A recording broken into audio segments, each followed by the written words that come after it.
Hello students, welcome to BCom first year classes.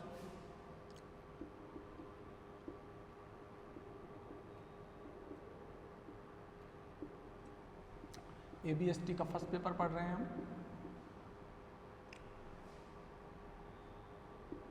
Corporate and financial accounting.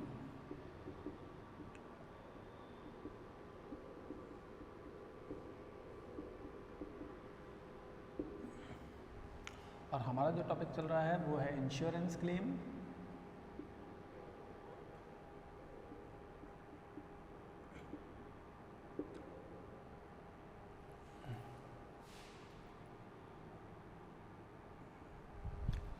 Question की जो detail है मैं आपके सामने रख देता हूं।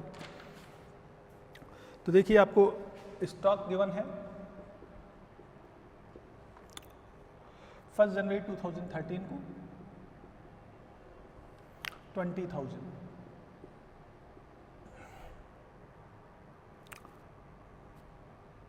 1 जनवरी 2014 को भी आपको स्टॉक गिवन है 30,000।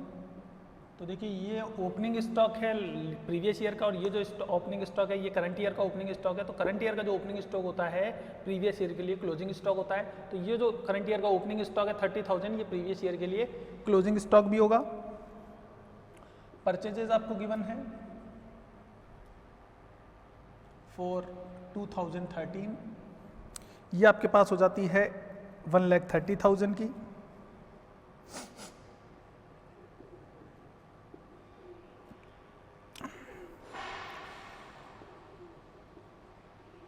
परचेज आपको गिवन है 1 जनवरी 2014 टू 15 सितंबर 2014।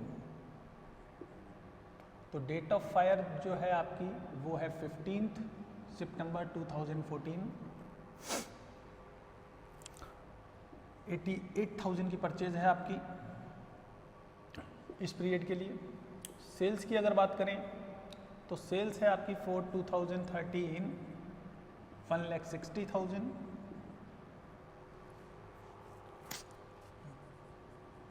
और सेल्स 1 जनवरी 2014 टू 15 सितंबर 2014 जो आपको गिवन है वो है आपके पास 1,05,000। इंफॉर्मेशन आपको गिवन है cost of purchase has rises by 10%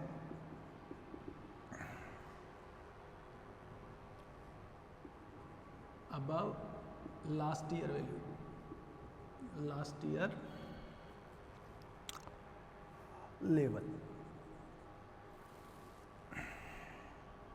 while selling prices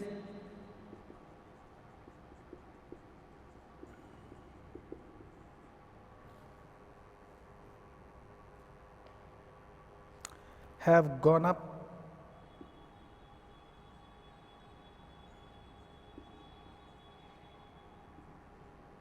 by 5%.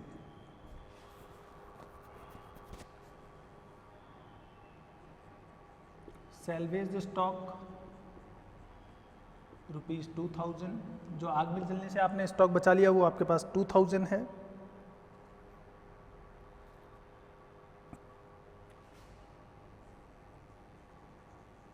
Calculate claim for amount.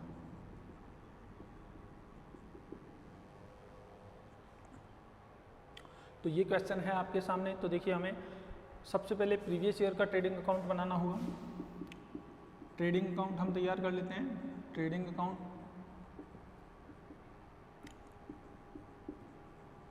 For year 2013।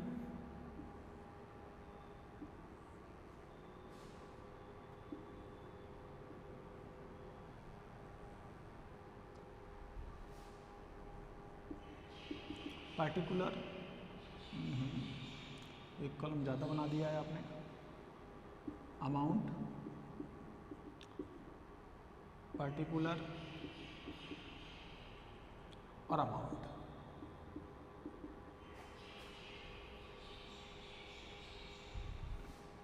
देखिए ओपनिंग स्टॉक आ जाता है, सबसे पहले आपका ओपनिंग स्टॉक हो जाता है 20,000, गिवन है आपको 2013 के लिए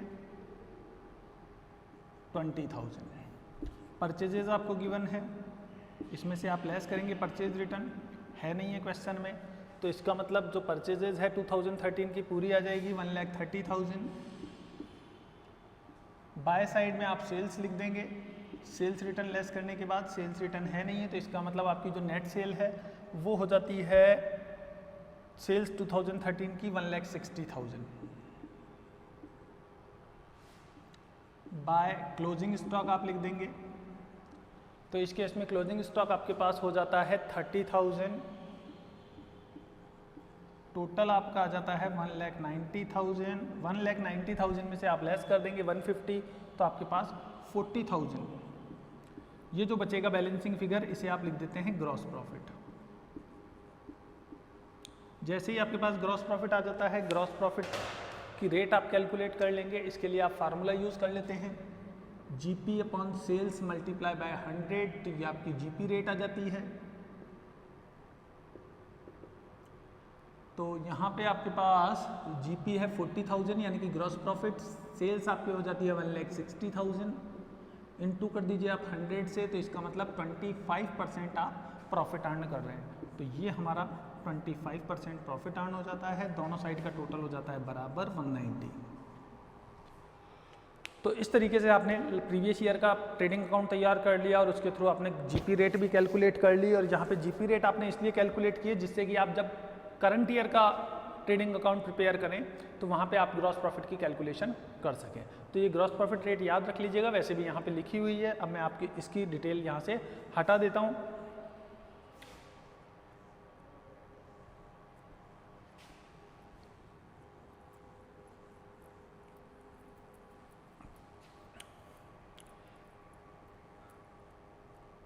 देखिए ये जो क्वेश्चन है इस टाइप का पहला क्वेश्चन है जो आप कर रहे हैं, जिसमें प्राइजेज चेंज हुई है। जो लास्ट ईयर की प्राइजेज थी उसके कंपैरिजन में जो करंट ईयर है वहाँ पे प्राइजेज कुछ इंक्रीज हो गई हैं। जैसे परचेज है उसकी कॉस्ट इंक्रीज हुई है, प्लस इसके अलावा जो सेल्स है, सेल्स भी आपकी जो प्राइजेज है वो इंक्रीज हुई है। तो ऐसे केस में आप कैलकुलेशन कैसे करेंगे स्टॉक की, मैं आपको बता देता हूँ। आप सबसे पहले मेमोरेंडम ट्रेडिंग अकाउंट तैयार कीजिए।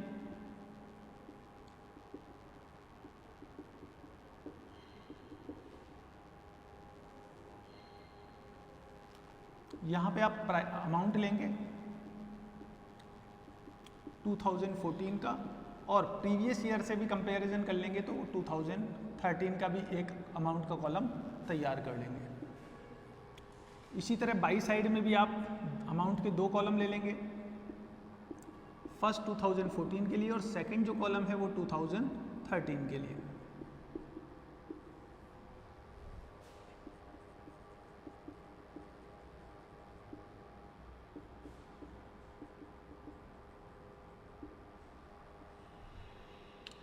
तो देखिए आपके पास हमारे ओपनिंग स्टॉक मिल जाएगा। तो मैंने आपको बताया जो करंट ईयर का ओपनिंग स्टॉक है 30,000, ये हम अमाउंट में ले लेते हैं और इसकी वैल्यू भी यहाँ पे कितनी थी, 30,000 ही थी, दोनों में सेम वैल्यू थी। परचेजेस की बात करें तो देखिए अभी जो परचेजेज है करंट ईयर के लिए 88,000 है और यहाँ पे ये कह रहा है कि परचेजेस की जो वैल्यू वो 10% अप हुई है, इसका मतलब ये 110 के बराबर है। तो 88,000 110% के बराबर है 100%, यानी कि प्रीवियस ईयर की अगर वैल्यू कैलकुलेट करें तो इसकी वैल्यू प्रीवियस ईयर में क्या थी, क्योंकि प्रीवियस ईयर तो 100 था, इस बार 10% बढ़ गया, या 100 की जगह हो गया 110। तो यानी कि ये जो 88,000 है 110 के बराबर है, 100% के बराबर। प्रीवियस ईयर की वैल्यू की अगर कैलकुलेट करनी हो तो हम इस तरीके से कैलकुलेट कर सकते हैं, यानी कि जो गुड्स हमने इस साल खरीदी है 2014 में, इसकी वैल्यू अगर 2018 में देखें 13 में, तो हमारे पास इसकी वैल्यू थी 80,000।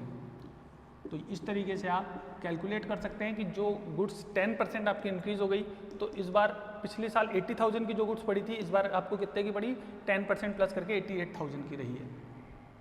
सेम इसी तरह के आप सेल्स कैलकुलेट करेंगे। तो सेल्स आपके पास देखिए 1,05,000 आपको क्वेश्चन में गिवन है और यहाँ पे ये कह रहा है कि 5% यहाँ पे अप हुई है, इसका मतलब प्रीवियस ईयर में ये 100% थी, इस साल ये 105 के बराबर है। तो आप इस तरीके से कैलकुलेट करके देख सकते हैं कि इसकी वैल्यू लास्ट ईयर कितनी थी, 1 लाख। तो जो लास्ट ईयर सेल 1 लाख की थी, इस साल हमने कितने रुपए में सेल की, 1,05,000 में। आपको जीपी रेट पता ही है 25% है, तो ग्रॉस प्रॉफिट हम जीपी रेट के थ्रू कैलकुलेट कर सकते हैं, ग्रॉस प्रॉफिट। तो यहाँ पे ग्रॉस प्रॉफिट आप नॉर्मल वैल्यू पे करेंगे 2013 के बेस पर, क्योंकि 2013 का ही आपने जीपी रेट कैलकुलेट किया था। तो 1 लाख का 25% आपके जीपी ग्रॉस प्रॉफिट रेट है, तो 25,000 आपको प्रॉफिट हो जाता है। तो यहाँ पे आप देख सकते हैं कि 1,35,000 आपके डेबिट साइड का टोटल है, क्लोज जो क्रेडिट साइड का टोटल होगा वो भी सेम होगा 135। तो बाकी जो बचा हुआ बैलेंस है वो आपका क्लोजिंग स्टॉक हो जाता है। 135 में से 1 लाख लेस कर दीजिए तो आपका 35,000 बैलेंसिंग फिगर आ जाता है। अब आप जानते हैं कि 10% ये प्लस होना है, क्यों? क्योंकि इस साल जो कॉस्ट है वो 10% प्लस हो गई है, तो स्टॉक की जो कॉस्ट है वो भी 10% प्लस हो जाएगी। 35,000 10% प्लस होकर आपके पास वैल्यू आ जाती है 38,500। तो आप 10% प्लस कर दीजिए, ये जो 35,000 आपके पास वैल्यू थी, इसका 10% 3,500 आप ऐड कर देते हैं तो 38,500 आपके पास वैल्यू आ जाती है। ये ऐड क्यों हुआ? क्योंकि कॉस्ट जो है वो बढ़ गई प्रीवियस ईयर के कंपैरिजन में। तो प्रीवियस ईयर से 2013 की रेट से देखें तो आपके पास 35,000 का स्टॉक है, लेकिन इस साल 10% प्राइजेज हाई है, तो जो वैल्यू ऑफ क्लोजिंग स्टॉक होगी वो 10% ज़्यादा रही होगी निश्चित रूप से, तो वो 38,500। अब आप जीपी कैलकुलेट कर सकते हैं कैसे? बाई साइड का टोटल कीजिए तो ये आपके पास हो जाता है 1,05,000 प्लस 38,500, तो 1,43,500 ये टोटल है। इसमें से आप लेस कर दीजिए 30,000 और 88,000, तो आपके पास 25,500 ये प्रॉफिट आ जाता है। अब हम देखें कि हमारे पास कितना स्टॉक था, तो 38,500 का आपके पास स्टॉक था। Value of stock on date of fire, इसमें से आप लेस कर दीजिए सैल्वेज्ड स्टॉक 2,000, तो आप 36,500 के लिए क्लेम कर सकते हैं। तो ये आपका क्लेम अमाउंट होगा। तो उम्मीद करता हूँ ये जो क्वेश्चन है ये आपको समझ में आ गया होगा। इस टाइप की जो क्वेश्चंस की प्रॉब्लम है वो अब आप निश्चित रूप से सॉल्व कर पाएंगे। फिर मिलते हैं एक नए वीडियो के साथ। Thank you guys, see you again.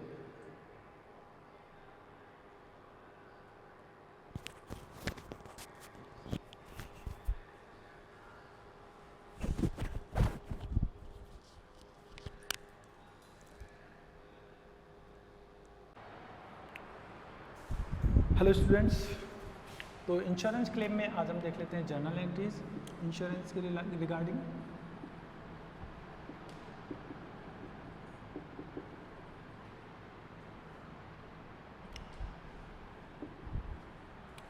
तो देखिए, सबसे पहले अगर क्लेम हम एडमिट करते हैं या इंश्योरेंस कंपनी क्लेम एडमिट करती है, claim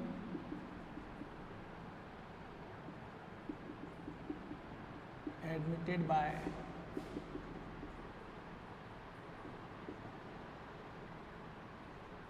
insurance company. Insurance company जब क्लेम एडमिट कर लेती है लॉस के लिए, या जो स्टॉक या असेट्स हमारी बर्न हुई है फायर से, तो उसके लिए हम एंट्री करते हैं insurance company account debit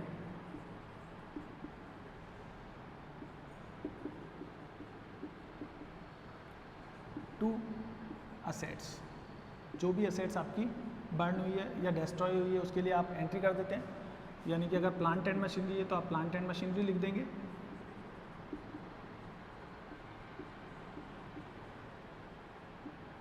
building है तो बिल्डिंग लिख देंगे, फर्नीचर है तो उस केस में आप फर्नीचर लिख देते हैं, स्टॉक है तो स्टॉक लिख देते हैं। तो ये फर्स्ट केस में हो जाती है एंट्री जब कंपनी क्लेम एक्सेप्ट करती है। सेकंड नंबर पे अगर मान लीजिए आपने जो एक्सपेंसेस किए हैं, भाई जब आग लगी तो आग को बुझाने के लिए आपने एक्सपेंसेस किए, तो उसके लिए एंट्री कर देते हैं हम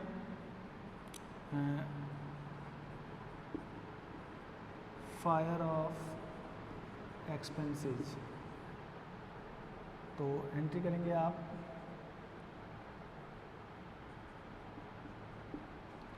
expenses for fire of account debit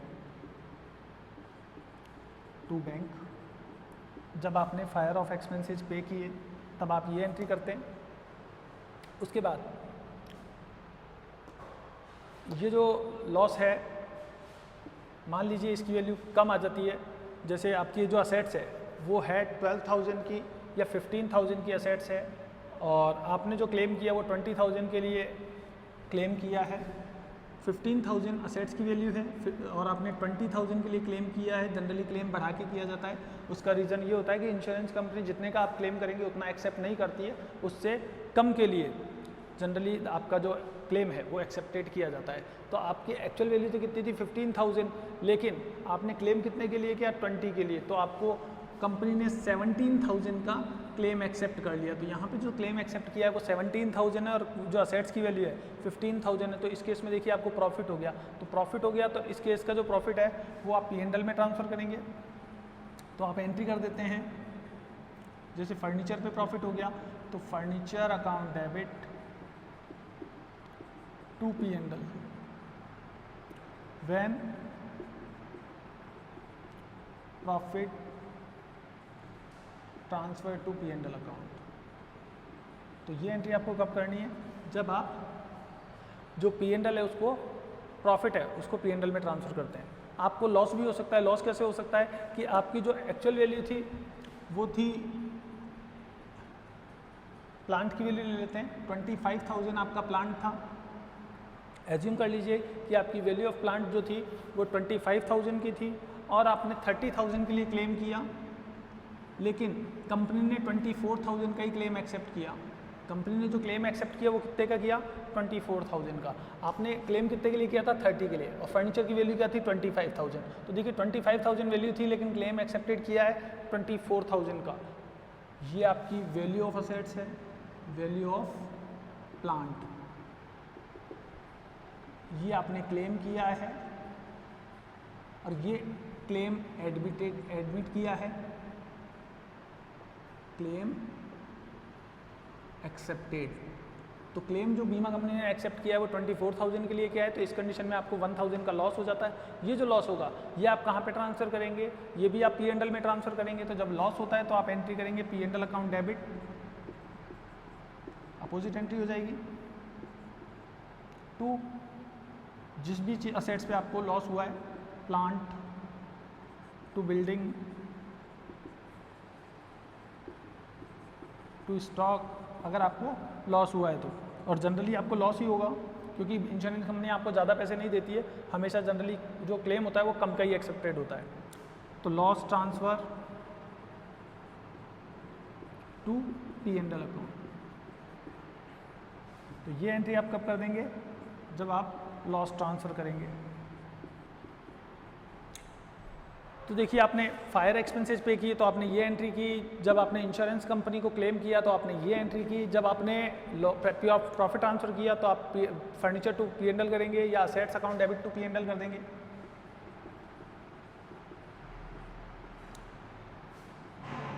और लॉस ट्रांसफ़र करेंगे तो P&L account debit to assets करेंगे, और प्रॉफिट ट्रांसफ़र करेंगे तो assets account debit to P&L करेंगे। फिर बाद में आप इंश्योरेंस कंपनी से पैसा रिसीव करेंगे, जब अमाउंट रिसीव करेंगे, क्योंकि यहाँ तो क्लेम एक्सेप्ट हुआ है, अभी तो आप कंपनी ने क्लेम एक्सेप्ट किया है, क्लेम एक्सेप्ट करने के बाद इंश्योरेंस कंपनी आपको पे करेगी। तो 2 महीने बाद, 4 महीने बाद, 6 महीने बाद जब भी आपको पैसा मिलेगा तो आप एंट्री करेंगे bank account debit to insurance company.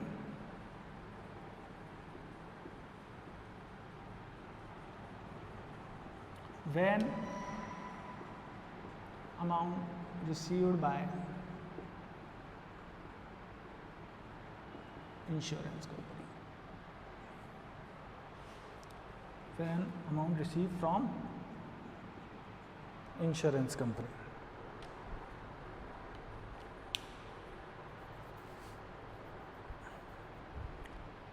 इसी तरह जो स्टॉक का लॉस होता है वो आपके ट्रांसफ़र होता है ट्रेडिंग अकाउंट में।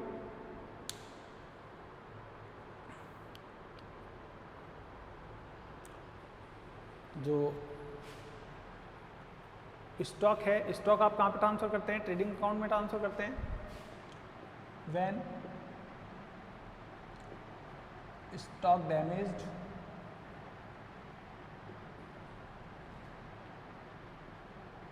और destroyed, transfer to trading account. तो देखिए जब आप ट्रेडिंग अकाउंट में ट्रांसफ़र करेंगे तो आप एंट्री करते हैं damaged stock, stock account debit. Destroy stock है तो destroyed stock account debit to trading account. Stock trading में ट्रांसफ़र होगा तो एंट्री होती है उसकी damage stock account debit, destroy stock account debit to trading account. अगर डैमेज स्टॉक है तो आप ट्रेडिंग में ट्रांसफ़र करेंगे और डिस्ट्रॉय स्टॉक है तो डिस्ट्रॉय स्टॉक के नाम से आप डेबिट में ट्रांसफ़र करेंगे।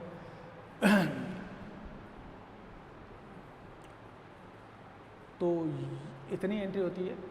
आप ये एंट्री देख चुके हैं तो अब इसके रिगार्डिंग जो क्वेश्चन है वो कर लेते हैं। जनरली मैं आपको बता दूं, इंश्योरेंस का जो चैप्टर है इसमें एंट्रीज़ आपसे बाई चांस ऐसा हो सकता है कि पूछ ली जाए, अदरवाइज़ एंट्रीज़ पूछी नहीं जाती है। जनरली आपको या तो स्टॉक के लिए क्लेम करना होगा या आपको प्रॉफिट के लिए क्लेम करना होगा, जैसे कॉन्सिक्वेंशनल लॉस जो होता है उसके केस में, जिसके हमने बहुत सारे क्वेश्चन किए हैं। इस टाइप के जो इंश्योरेंस कंपनी की जनरल एंट्री से रिलेटेड क्वेश्चन है वो आपके बुक में बहुत कम है। उसका रीज़न यही है कि ये एग्ज़ाम में पूछे नहीं जाते हैं, इसीलिए आपको ये क्वेश्चन नहीं दिए गए हैं। लेकिन चूँकि आपकी बुक में है इसलिए मैं आपको बता रहा हूँ। तो जान तो लेते हैं, जानने में कहीं कोई प्रॉब्लम नहीं है, लेकिन हाँ जब आप प्रैक्टिस करें तो इस बात का ज़रूर ध्यान रखें कि कौन सी चीज़ आपसे पूछी जा सकती है। जो चीज़ पूछी जा सकती है उसकी प्रैक्टिस आप ज़्यादा बढ़िया तरीके से करें। तो हम देख लेते हैं इसके रिगार्डिंग एक क्वेश्चन देख लेते हैं जिससे कि इस एंट्री को हम ज़्यादा अच्छे से समझ सकें।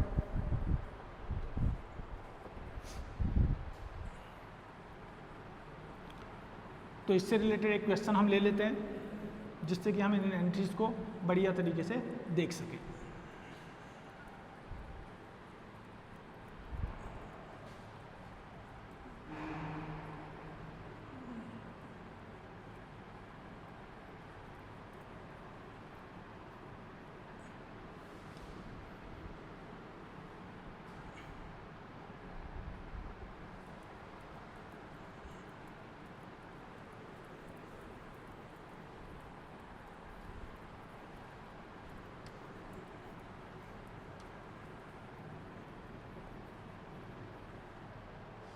हाँ, तो देखिए इससे रिलेटेड एक क्वेश्चन देख लेते हैं। आपको बिल्डिंग गिवन है, प्लांट है, फर्नीचर है,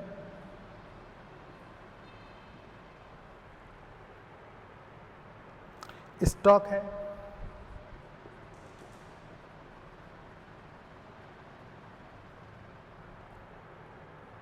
स्टॉक डिस्ट्रॉयड है,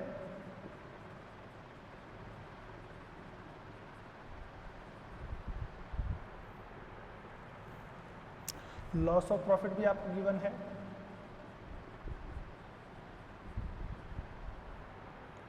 और फायर एक्सपेंसेस भी आपको गिवन है।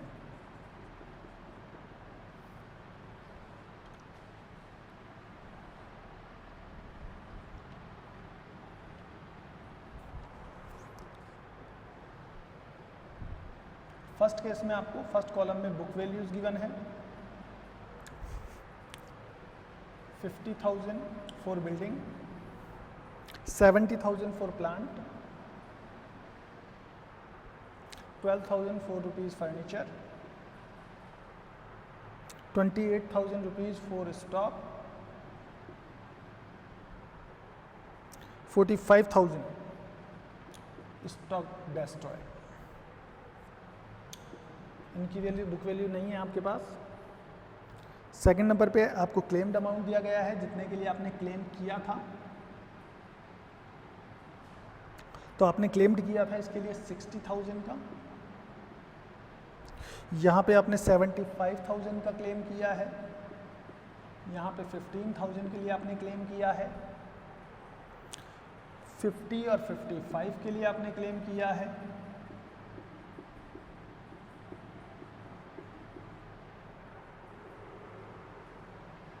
सॉरी यहाँ पे आपने 30 के लिए क्लेम किया है,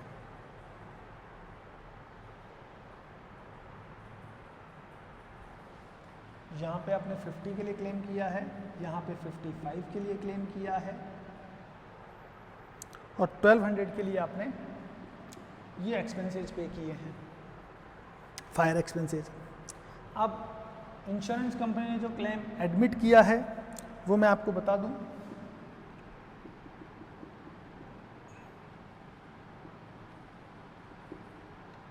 तो claim admitted by insurance company के जो आपने क्लेम एडमिट हुआ है वो है 45,000 का बिल्डिंग के लिए, 60,000 for plant, 13,500 for furniture, 17,000 for stock damaged और 40,000 फॉर स्टॉक डेस्ट्रॉयड, 37,000 लॉस के लिए, लॉस ऑफ प्रॉफिट, और फायर इंश्योरेंस के लिए 1200, जितने भी एक्सपेंसेस थे सभी के लिए एक्सेप्ट हुआ है।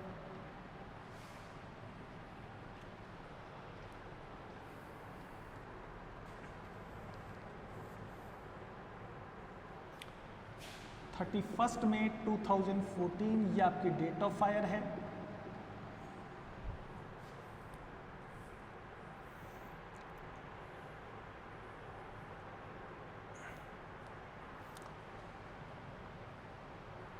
और इंफॉर्मेशन गिवन है द डैमेज्ड स्टॉक,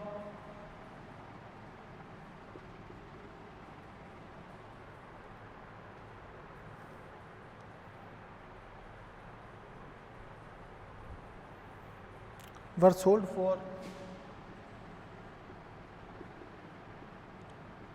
rupees 13,500। तो 13,000, सॉरी यहाँ पे ये 13,000 है अमाउंट, तो 13,000 में आपने ये डैमेज स्टॉक था ये आपने सेल कर दिया है। Next the claim admitted for loss,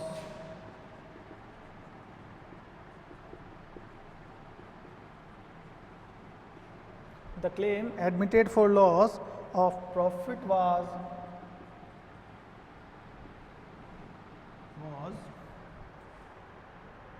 rupees 9,000।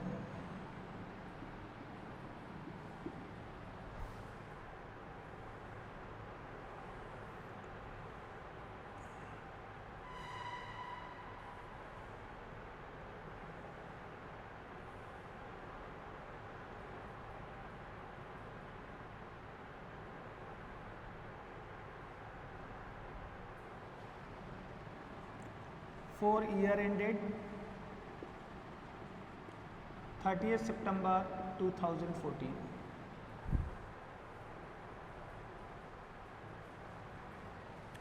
and 28,000 for 6 months,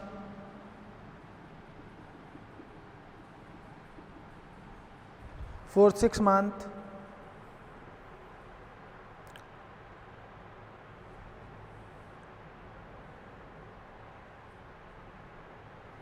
thereafter, यहीं पे लिख देते हैं there after.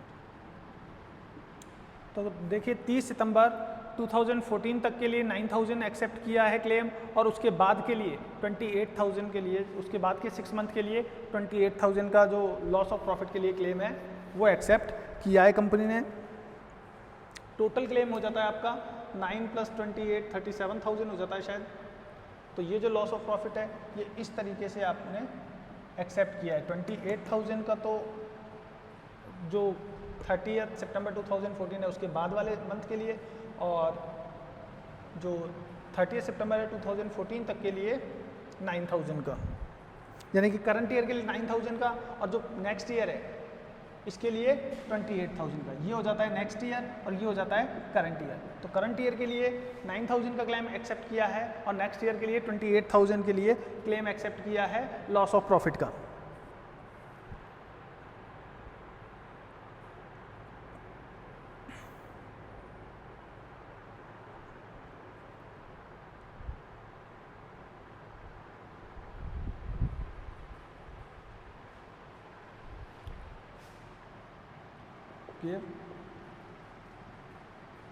Journal entries for following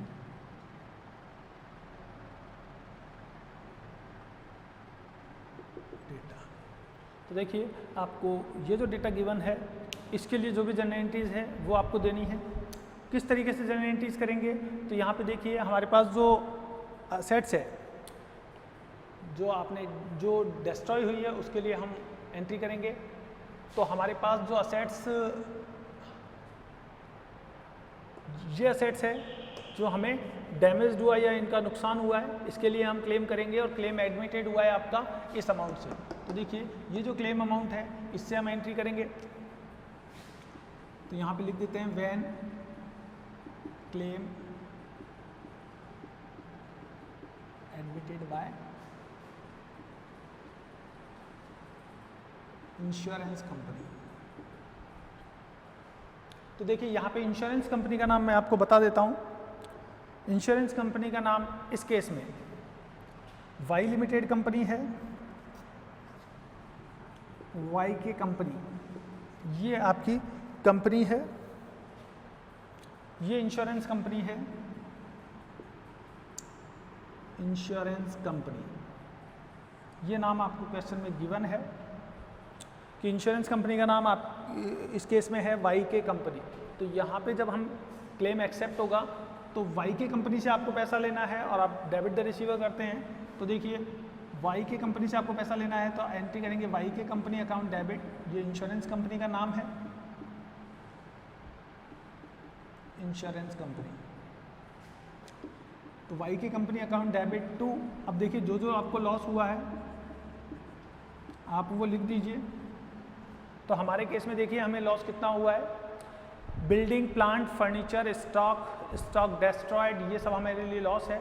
तो 45,000, 60,000, 13,500 फर्नीचर आपको लॉस हुआ है, स्टॉक आपको लॉस हुआ है 17,000 का, और स्टॉक डेस्ट्रॉय आपको 40,000 का लॉस हुआ है। 30,000 लॉस फॉर प्रॉफिट है।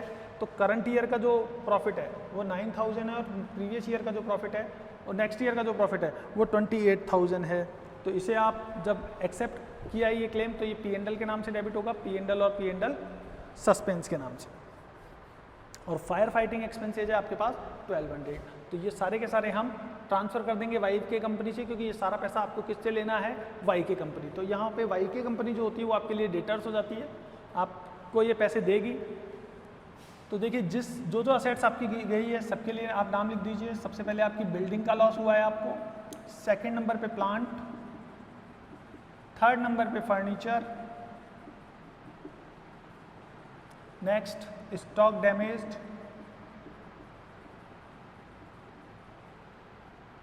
देन स्टॉक destroyed,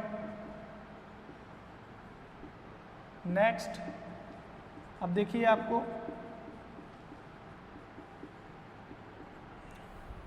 37,000 जो है यहाँ पे आपको करंट ईयर के लिए 9,000 और प्रीवियस नेक्स्ट ईयर के लिए 28,000। तो करंट ईयर का जो प्रॉफिट है वो P&L में जाएगा और नेक्स्ट ईयर का जो प्रॉफिट है वो P&L सस्पेंस में जाएगा। तो ये यहाँ पे 9,000 का P&L के लिए आप क्लेम एडमिट करेंगे और 28,000 का क्लेम नेक्स्ट ईयर के लिए एडमिट होगा। और फायर एक्सपेंसेस भी आपको लेने हैं तो 2 फायर एक्सपेंसेज। तो ये आपको कितने लेने हैं? 1200 का क्लेम ये एक्सेप्ट हुआ है। स्टॉक डेस्ट्रॉयड क्लेम एडमिट हुआ है 40,000 का, तो आप 40,000 लिखेंगे। स्टॉक डैमेज्ड के लिए 17,000 का आपने क्लेम किया है, ये एक्सेप्ट हुआ है। फर्नीचर के लिए 13,500 का क्लेम एक्सेप्ट हुआ है। प्लांट के लिए 60,000, बिल्डिंग के लिए 45,000 और टोटल अमाउंट आपका हो जाता है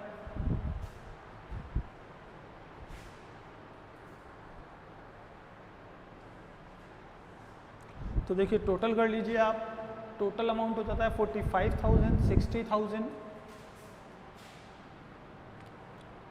45,000, 60,000, 13,500, 17,000, 40,000, 9,000, 28,000 और 1,200। 2,23,700 का क्लेम है। ये सारे अमाउंट आप थोड़ा सा पास में ट्रांसफ़र कर दीजिए। 45,000, 60,000, 13,500, 17,000, 40,000, 9,000, 28,000 और 1,200।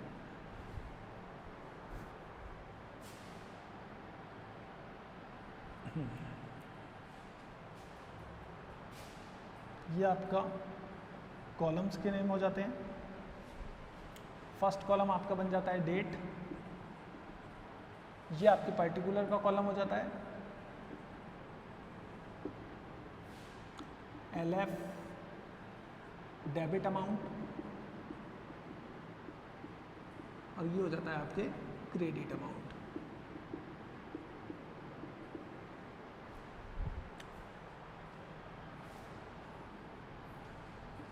नरेशन में आप लिख सकते हैं व्हेन क्लेम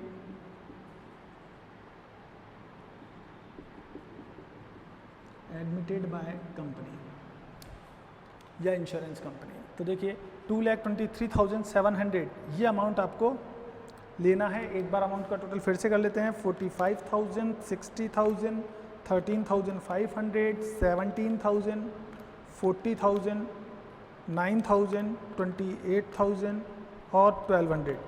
ये अमाउंट आएगा आपका 2,13,700। तो इतना पैसा आपको लेना है। अब हम देख लेते हैं हमने कौन कौन से एक्सपेंसेस किए हैं। तो सबसे पहले ये जो स्टॉक है, स्टॉक को हम थोड़ा सा ट्रेडिंग में ट्रांसफ़र करना था, तो इसको तुरंत ट्रेडिंग में ट्रांसफ़र कर देते हैं, क्योंकि जो स्टॉक है वो आप ट्रेडिंग में शो करते हैं।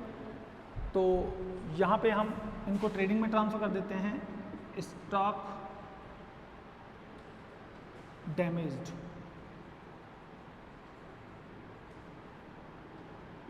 और स्टॉक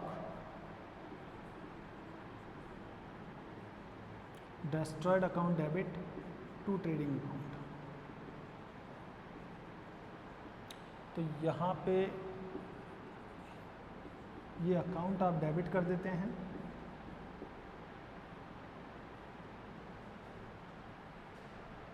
कितने रुपए का आपको नुकसान हुआ है? 17 और 40 का। तो 17,000 और 40,000 टोटल मिला के ये 57,000 आप ट्रांसफ़र कर देते हैं। Date, particular, LF debit amount और क्रेडिट अमाउंट, ये इनका नाम हो जाता है।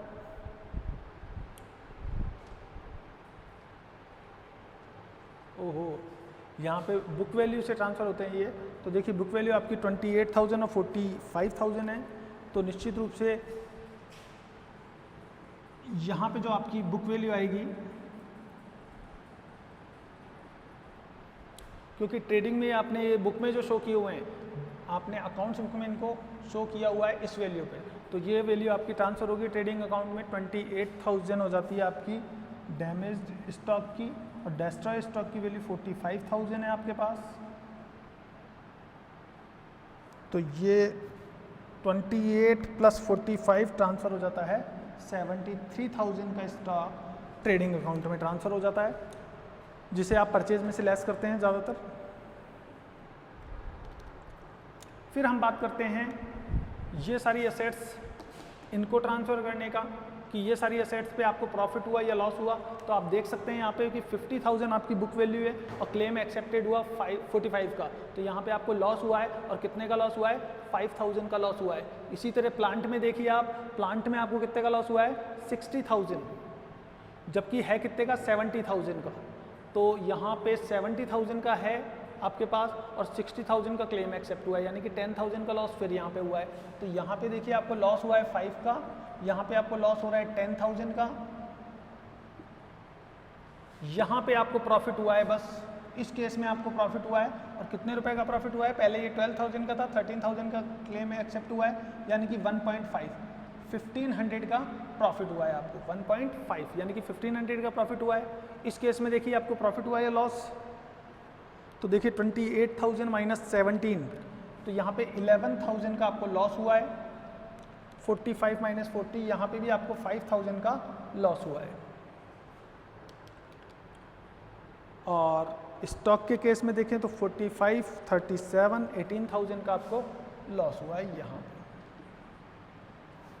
तो ये आपको प्रॉफिट और लॉस हुआ है कंपनी की तरफ से।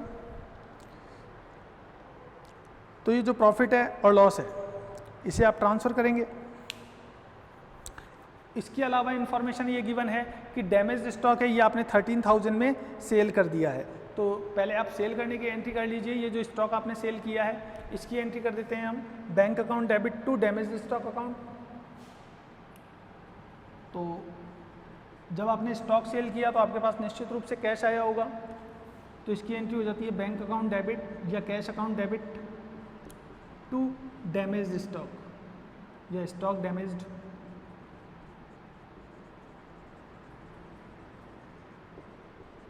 कितने रुपए में सेल किया है? 13,000 में सेल किया है, तो 13,000 से एंट्री कर देते हैं।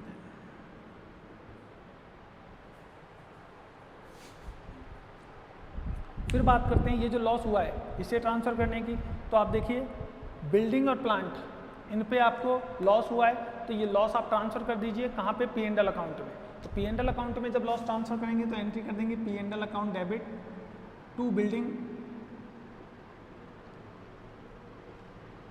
और टू प्लांट। कितने रुपए का लॉस हुआ था? 50 माइनस 45, तो आपको 5,000 का लॉस हो रहा है बिल्डिंग के केस में, और प्लांट के केस में आपको 10,000 रुपीज़ का लॉस होता है। टोटल जो लॉस हो रहा है वो 15,000 का लॉस हो रहा है। फिर हम बात करते हैं फर्नीचर की। तो फर्नीचर पे तो आपको प्रॉफिट हो रहा है, और प्रॉफिट कितने का हो रहा है? 1,500 रुपीज़ का। तो 1,500 रुपीज़ का ये जो प्रॉफिट हो रहा है इसको हम ट्रांसफ़र कर देते हैं, और कहाँ पे ट्रांसफ़र कर देते हैं? P&L में। तो लॉस की एंट्री आपने लॉस ट्रांसफ़र करने की ये एंट्री की है, इसको आप नरेशन में लिख सकते हैं लॉस ट्रांसफ़र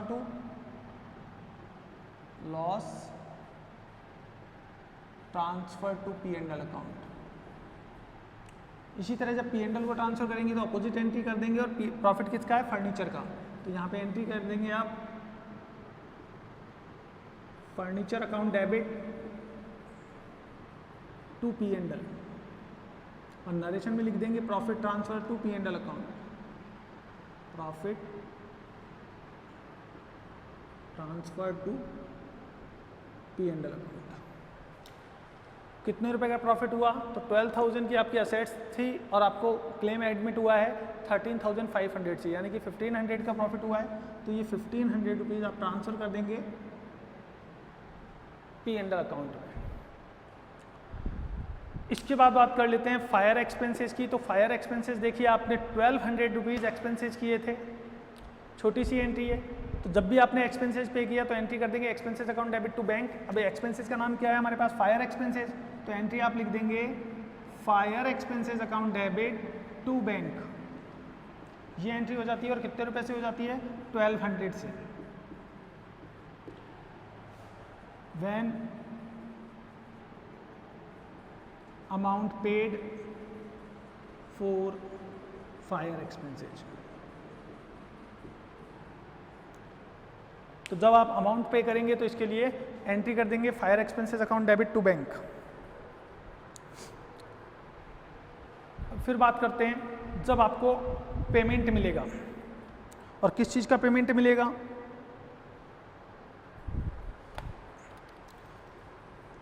देखिए आपको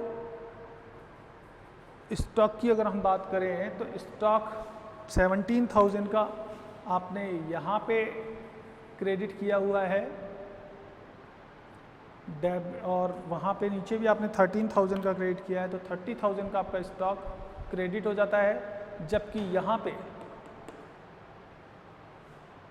यहाँ पे बुक वैल्यू है उसकी 28,000। तो इस केस में देखिए आपको 2,000 स्टॉक का प्रॉफिट हुआ है। स्टॉक डैमेज्ड देखिए आप 13,000 स्टॉक डैमेज्ड आपको यहाँ पे क्रेडिट किया है, और स्टॉक डैमेज्ड देखिए यहाँ पे भी आपके पास कितने रुपए का 17,000 का। तो 17,000 का स्टॉक डैमेज्ड यहाँ पे है और स्टॉक डैमेज्ड यहाँ पे भी है 13,000 का। टोटल स्टॉक डैमेज्ड हो जाता है आपके पास, देखिए जहाँ जहाँ पे क्रेडिट है दोनों को ऐड कर लीजिए। तो स्टॉक डैमेज्ड यहाँ पे देखिए स्टॉक डैमेज्ड है 17 का, और यहाँ पे भी आप देखिए स्टॉक डैमेज्ड है कितने का 13,000 का। तो स्टॉक डैमेज्ड की जो टोटल वैल्यू हो जाती है वो हो जाती है 30,000। 17 प्लस 13,000 ये हो जाती है आपके पास 30,000। ये स्टॉक डैमेज्ड है, और यहाँ पे जो बुक वैल्यू है स्टॉक डैमेज की ये है 28,000। इसका मतलब 2,000 ये आपको प्रॉफिट हुआ है, और ये प्रॉफिट कब हुआ है स्टॉक डैमेज्ड पे हुआ है। तो स्टॉक डैमेज पे जो 2,000 का प्रॉफिट हुआ है इसे आप P&L में ट्रांसफर कर दीजिए। जब आप P&L में ट्रांसफर करेंगे तो सेम एंट्री करेंगे, प्रॉफिट टू ये furniture account debit to P&L की थी, यहाँ पे स्टॉक डैमेज्ड पर प्रॉफिट हुआ है तो इसे आप स्टॉक डैमेज्ड के प्रॉफिट को ट्रांसफर करेंगे P&L में। तो एंट्री करेंगे stock damaged account debit to P&L। और कितने रुपए का प्रॉफिट हुआ है 2,000 का।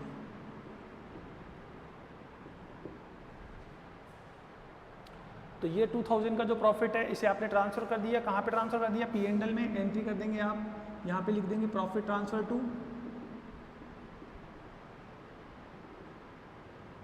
P&L अकाउंट, ये आप नरेशन में ले देंगे।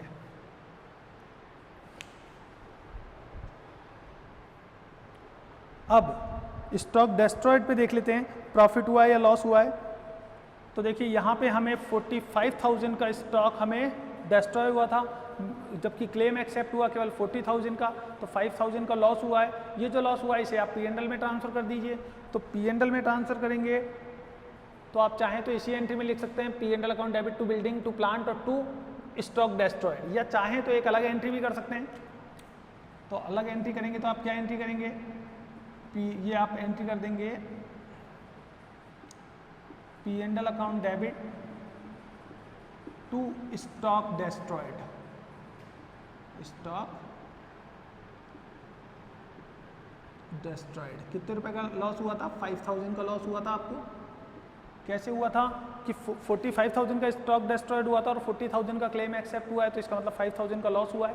तो देखिए आपने building plant furniture stock damaged और स्टॉक डिस्ट्रॉयड सभी के लिए जो भी लॉस हुआ है और प्रॉफिट हुआ है वो आप ट्रांसफ़र कर चुके हैं। फायर एक्सपेंसेस आपको पे करने थे वो आपने पे कर दिए हैं। अब केवल एक चीज़ बच जाती है और वो क्या है इंश्योरेंस कंपनी से पेमेंट लेना। तो जब इंश्योरेंस कंपनी से आप पेमेंट लेंगे तो कितना पेमेंट लेना है आपको 2,13,700 ये पेमेंट आपको इंश्योरेंस कंपनी से लेना है। तो इसके लिए आप एंट्री कर देंगे bank account debit to insurance company.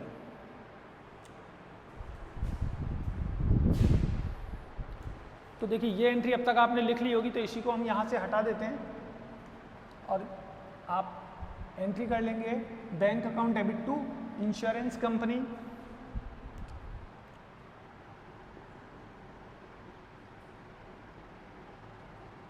Insurance company का नाम क्या था, तो जिस नाम से आपने डेबिट किया उसी नाम से आप क्रेडिट करेंगे YK कंपनी अकाउंट 2,13,700 ये अमाउंट आपको लेना है।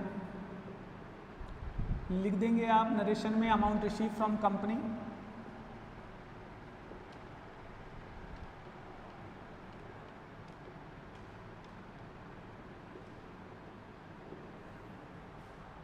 यहाँ पे क्लेम एडमिट किया था मतलब अमाउंट ड्यू किया था, यहाँ पे आपने अमाउंट रिसीव किया है तो इसके लिए आप एंट्री कर देंगे।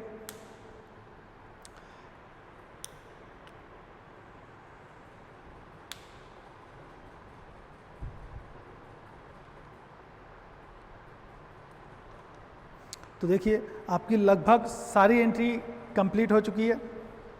तो इस केस में जो भी एंट्री होनी थी वो आपकी ये एंट्री होगी। उम्मीद करता हूँ कि क्वेश्चन की जो एंट्रीज है वो आपको क्लियर हो गई होंगी। इस टाइप के क्वेश्चन मैं आपको फिर से याद दिला दूँ, बुक में ज़्यादा नहीं है, केवल 1 और 2 क्वेश्चन हैं। तो जो भी क्वेश्चन है निश्चित रूप से हम कर लेंगे और कर लिए होंगे हमने। अब ये चैप्टर यहाँ पे ख़त्म हो जाता है आपका। इस चैप्टर की आप बढ़िया प्रैक्टिस कीजिए और अगर आपको प्रॉब्लम्स आती हैं तो आप निश्चित रूप से हमें कमेंट कर दीजिए, हम वो प्रॉब्लम आपको सॉल्व कर देंगे और जल्द से जल्द उसका वीडियो बनाकर आप तक पहुँचाने की कोशिश करते हैं। लेकिन तब तक आप प्रैक्टिस करते रहिए और जल्दी एक नया चैप्टर शुरू करेंगे जो इजी भी होगा और एग्ज़ाम में आपके काम भी आएगा। इस चैप्टर के बारे में याद दिला दूँ, ये ABSD फर्स्ट का पेपर है, कॉर्पोरेट एंड फाइनेंशियल अकाउंटिंग, और ये जो इंश्योरेंस चैप्टर है ये आपके यूनिट 5th में है। ये आपके यूनिट 5th में है। एक बढ़िया चैप्टर है। फिर मिलेंगे एक नए चैप्टर के साथ। Thank you guys, see you again.